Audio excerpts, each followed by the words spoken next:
Lorsque tu es convaincu de quelque chose, c'est beaucoup plus compliqué de te faire changer d'avis sur la chose en question que lorsque ton esprit est un peu flou, un peu mitigé par rapport à ça.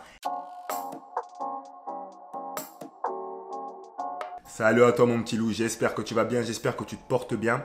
Petite vidéo aujourd'hui, on va parler d'un sujet qui m'intéresse, je voulais vraiment aborder ce thème-là. On va parler du chantage affectif. Donc la question à laquelle on va répondre aujourd'hui, c'est tout simplement comment ne pas céder au chantage affectif, comment résister au chantage affectif. Je voulais en parler parce que je pense qu'on a tous déjà côtoyé une personne qui nous a fait du chantage affectif ou peut-être même que c'est nous-mêmes qui avons déjà fait du chantage affectif à certaines personnes. Voilà pourquoi je voulais aborder ce sujet-là. Et pour t'illustrer mes propos durant toute cette vidéo, on va partir sur un exemple comme d'habitude. On va prendre l'exemple d'une meuf qui fait du chantage à son mec pour ne pas qu'il sorte en soirée avec ses potes. Donc certaines personnes vont dire « Ouais, c'est un exemple un peu cliché, patati patata ». Mais on va pas se mentir.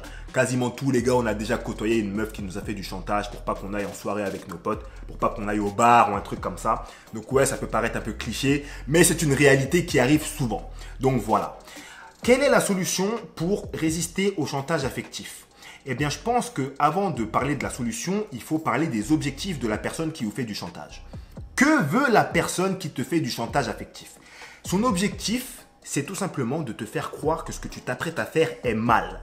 Son objectif, c'est de te faire croire que ce que tu t'apprêtes à faire, va lui faire du mal, va la blesser, que ça ne se fait pas. En fait, cette personne-là veut te faire changer ta perception des choses sur l'action que tu t'apprêtes à faire. Est-ce que tu comprends ce que je veux dire ? Et donc, selon moi, l'unique manière, la façon la plus simple de ne pas céder au chantage affectif, de résister au chantage affectif, c'est tout simplement le fait d'agir avec la conviction que ce que tu t'apprêtes à faire est bien. Pourquoi ? Parce que lorsque tu agis avec de la conviction, lorsque tu es convaincu de quelque chose, c'est beaucoup plus compliqué de te faire changer d'avis sur la chose en question que lorsque ton esprit est un peu flou, un peu mitigé par rapport à ça. Imaginons que tu sois un père célibataire ou une mère célibataire, peu importe, tu es un parent célibataire. Tu as tes enfants, tu vis avec tes enfants, aucun problème, et tu te mets à rencontrer une nouvelle personne. Donc, tu as un nouveau conjoint, ok ? Imaginons qu'un jour, tu te vois avec cette personne-là, vous passez du bon temps, etc., etc.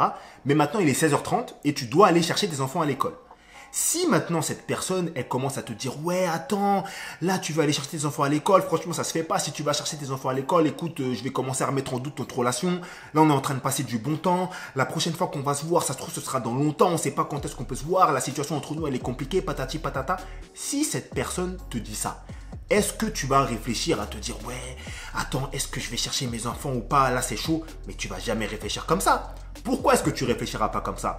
Parce que à ce moment précis, tu sauras que la meilleure chose à faire, c'est d'aller chercher tes enfants. Tu auras la conviction que la chose à faire là, maintenant, tout de suite, c'est de laisser cette personne et d'aller chercher tes enfants à l'école.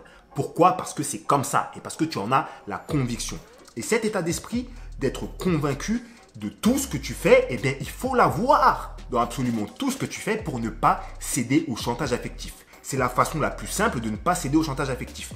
Lorsque tu sais que ce que tu fais ou ce que tu t'apprêtes à faire est bien, on ne peut pas venir te troubler, te mettre des doutes dans la tête. Ouais, attends, regarde ce que tu fais, ça va me faire du mal, patati patata. Tu as déjà réfléchi à ça, tu en es déjà convaincu, tu es sûr que c'est bon, tu es en droit de faire ça. Donc, la façon la plus simple, c'est d'être convaincu de la chose en question. Maintenant, il faut bien comprendre que la conviction, ce n'est pas quelque chose qui tombe du ciel. Non, la conviction, ça se travaille. Et comment est-ce qu'on travaille sa conviction ?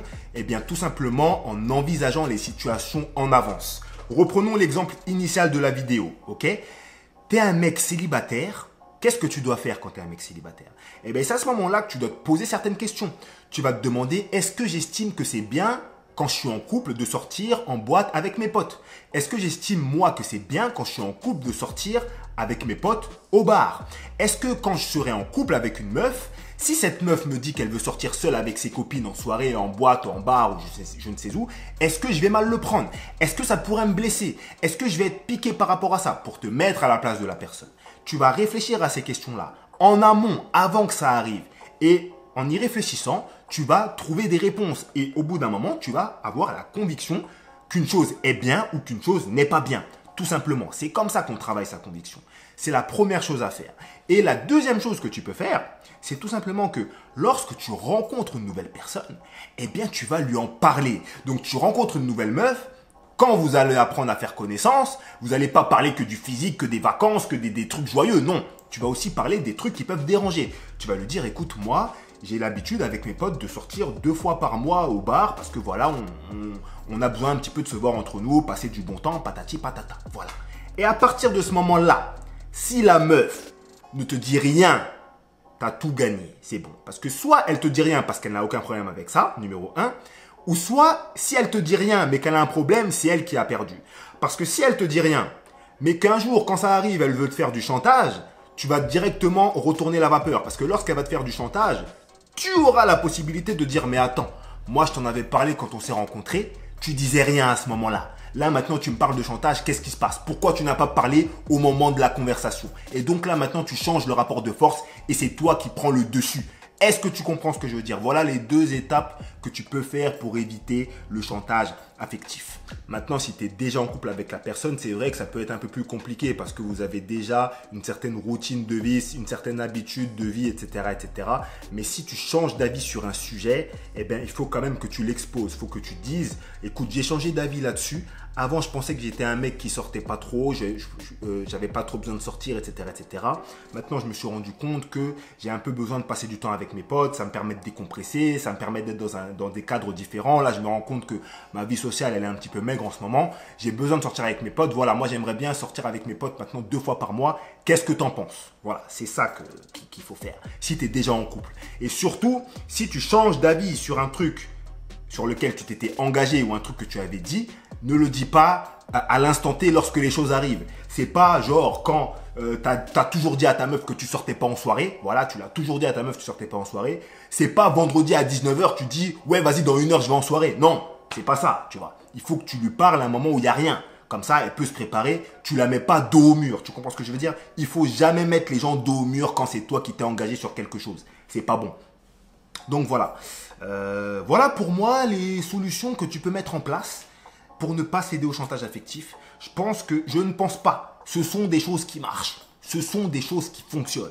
Donc tu peux les mettre en place là, maintenant, tout de suite, dès ce soir. Si tu es une personne à qui on fait beaucoup de chantage affectif, mets-les en place. Commence à mettre ça en place dans ta vie tout doucement. Tu verras que ces bêtises-là vont s'arrêter très rapidement.